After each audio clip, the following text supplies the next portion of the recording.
Muy bien, continuamos con nuestro curso de Introducción a la Programación en Python y en esta ocasión lo que vamos a hacer es seguir estudiando el nuevo tipo de dato que definimos en el video anterior, que son las tuplas. En particular, lo que haremos en este video será ver cómo podemos acceder a los elementos de las tuplas, ¿ok? O sea, vamos a ver lo que conocemos como el slicing. ¿Verdad? Que es todo lo que está relacionado con cómo ingresar a una tupla, cómo extraer información, cómo extraer un rango de datos, etcétera, etcétera. ¿Ok? Entonces, ¿cómo accedemos a los elementos de una tupla? Bueno, recuerden que las tuplas son elementos indexados, o sea, que cada elemento que hay dentro de una tupla tiene una posición. Por lo tanto, podemos acceder a esos elementos por medio de su índice, ¿verdad? Entonces, voy a definir aquí una tupla que tenga, por ejemplo, las asignaturas de un semestre. Asignaturas. ¿Sí? Generalmente las asignaturas a lo largo del semestre no cambian, por lo tanto tendría sentido utilizar una tupla para almacenarlas, ¿sí? Por ejemplo, vamos a poner aquí algunas asignaturas. Física, biología, vamos a poner aquí, no sé, termodinámica, vamos a poner aquí mecánica de materiales y vamos a poner una más que sea, no sé, por ejemplo, álgebra, álgebra lineal. Uy, me faltó la L. Ahí sí. Perfecto, tenemos una tupla y supongamos que estas son las asignaturas que estamos llevando este semestre. ¿Cómo yo puedo acceder a los elementos de una tupla? Bueno, para acceder a los elementos de una tupla, simplemente ponemos el nombre de la tupla, que en este caso se llama asignaturas, y entre corchetes le tenemos que pasar el índice del elemento al que queremos acceder. ¿Ok? Si yo quiero, por ejemplo, acceder a termodinámica, a ver, ¿en qué posición está termodinámica? Bueno, siempre partimos en cero, recuerden. Entonces, física está en cero, biología está en uno, y termodinámica está en dos. Por lo tanto, si yo aquí le paso el índice 2 y hago correr el programa, fíjate cómo aquí nos sale termodinámica. ¿Sí? Voy a poner aquí un print de espacio para que no se nos amontone todo. ¿Ok? Vamos a hacer correr de nuevo esto y vamos a ver cómo accedemos a termodinámica. Acá lo tenemos. ¿Se fijan? Por lo tanto, podemos acceder a cada uno de los elementos de la tupla simplemente pasando el índice, que puede ser positivo o negativo. Recuerden que podemos acceder a la lista, o bueno, a la tupla en este caso, de manera inversa, pasando índices negativos. Por ejemplo, imagínense que yo quiero acceder a mecánica de materiales. Entonces ponemos print, asignaturas. A ver, ¿en qué posición está mecánica de materiales? Si yo uso el índice positivo, va a ser 0, 1, 2, 3. O sea, mecánica de materiales está en la posición 3. Fíjate, acá lo tenemos. Pero también podría haberle pasado su índice negativo. ¿Cuál sería el índice negativo? A ver, álgebra lineal estaría en -1 y mecánica de materiales estaría en -2. A ver, vamos a cambiar ese 3 por un -2 y fíjate que nos sigue saliendo mecánica de materiales porque el índice es el mismo, ¿sí? Llegamos al mismo elemento vía índice negativo, ¿ok? Por lo tanto, es posible acceder a los elementos de una tupla simplemente pasándole su índice tanto positivo como negativo, ¿ok? Bueno, ¿qué pasa si ahora yo, en vez de acceder a un elemento específico, quiero acceder a un rango de elementos de la tupla?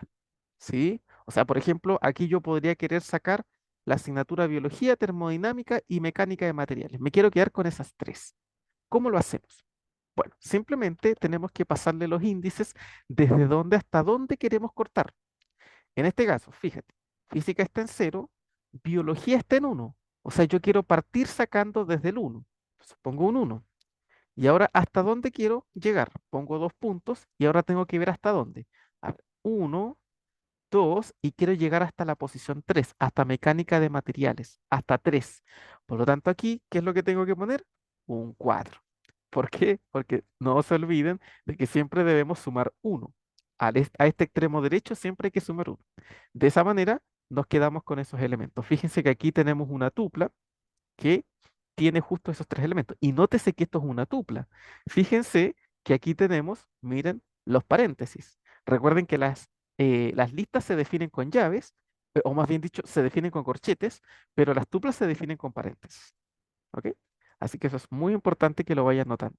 De esta manera, entonces, podemos acceder a un rango de elementos de una tupla y obtener otra tupla más pequeñita que generalmente uno denomina una subtupla. ¿Sí? O sea, una tupla más pequeñita que sacamos de otra. ¿Ok? Perfecto. ¿Qué más podríamos hacer? Bueno, podemos acceder a los elementos y podemos acceder a un rango de elementos, pero también podríamos acceder a un rango de elementos e ir sacando uno cada cierta cantidad de elementos. ¿Ok?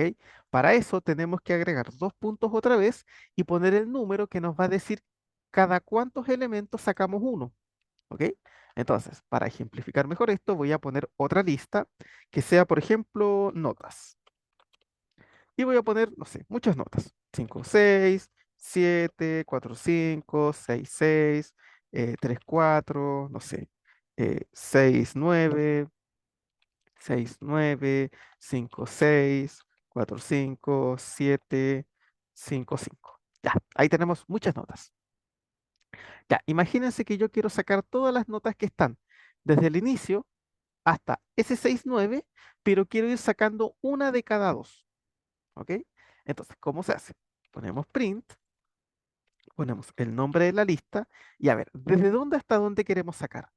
Desde el 5 6 hasta el 6 9. A ver, el 5 6 está en la posición cero, o sea, desde el cero hasta la posición del segundo 6 9. A ver, ¿dónde está el 6 9? Veamos, el 5 6 está en cero, el 7 en uno, el 4 5 en 2, el 6 6 en 3, el 3 4 en 4, el 6 9 en 5 y el 6 6 está el 6 9 está en 6. Está en la posición 6. Entonces aquí tengo que poner hasta 7, ¿verdad? Para que de esa manera, fíjate aquí, accedamos hasta ese carácter, hasta ese elemento específicamente. Pero ahora yo quiero sacar uno cada dos. Entonces ponemos dos puntos, dos, y de esa manera, fíjate cómo vamos sacando uno de cada dos. ¿Qué significa eso? Que sacamos el primero, pero el segundo no. Sacamos el primero, pero el segundo no. Sacamos el primero, pero el segundo no. Sacamos el primero y bueno, llegamos hasta ahí. Por lo tanto, los elementos van a ser 5 6 4 5 3 4 y 6 9, que fíjate son exactamente los elementos que nos salieron acá. ¿Sí? Entonces podemos también dar un patrón e ir sacando algunos elementos de una tupla, pero uno cada determinada cantidad de elementos. ¿Sí? Todo esto tiene que ver con cómo acceder a la tupla y cómo sacar los elementos que tiene. ¿Ok? Así que esto es lo que se denomina el slicing. Una cosa importante es que aquí no podemos modificar los elementos. Recuerden que cuando nosotros teníamos una lista, podíamos modificar un elemento. ¿Cómo lo hacíamos? Por ejemplo, este 5 6 voy a intentar cambiarlo a un 6 6. Entonces, ¿qué es lo que ponía uno? Notas. Quiero cambiar lo que está en la posición cero y quiero que esto ahora sea un 6 6. Si hago correr esto, fíjense que aquí nos entrega un error. ¿Y por qué nos entrega un error? Bueno, porque recuerden que las tuplas son objetos inmutables. ¿Ok? ¿Qué significa que sean inmutables? Significa que no los podemos modificar. Por lo tanto, ese 5 6 yo ya no lo puedo cambiar, yo ya no lo puedo modificar a un 6 6. Así se va a quedar por todo el resto del programa. ¿Ok? Eso es muy importante que lo tengan en cuenta. ¿Sí?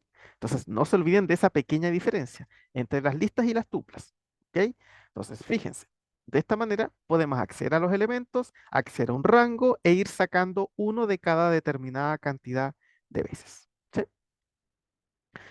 Vamos entonces a hacer un pequeño ejemplito, muy sencillo. Imagínense que voy a utilizar una tupla para definir un vector. ¿Sí? Voy a poner vector, por ejemplo, el vector 2,4,7. ¿Sí? Entonces, vamos a imprimir el vector para que lo veamos. Fíjate, acá tenemos el vector 2,4,7.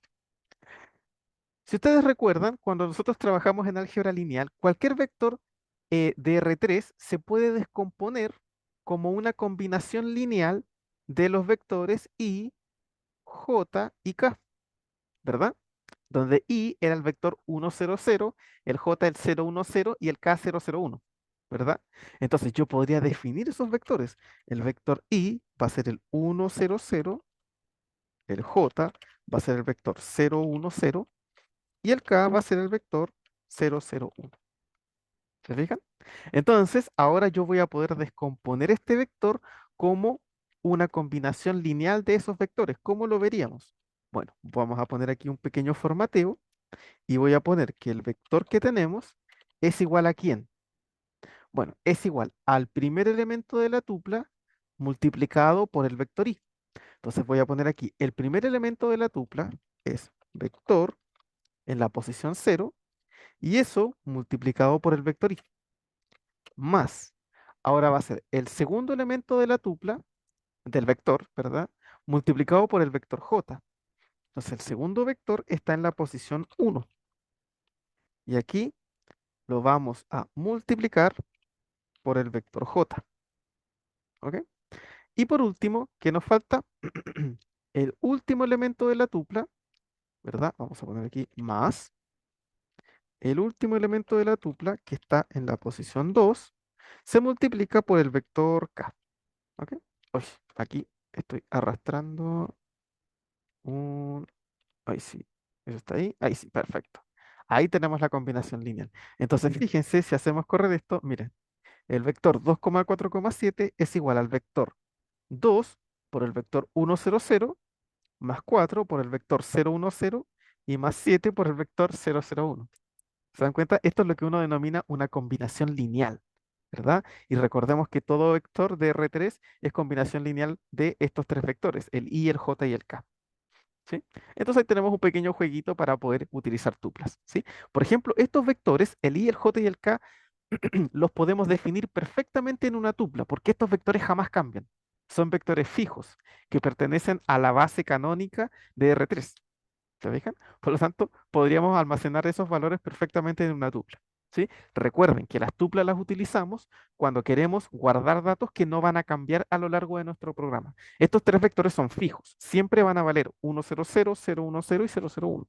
Por lo tanto, podemos almacenarlos en tuplas sin ningún problema. ¿Ok? Esa es la idea.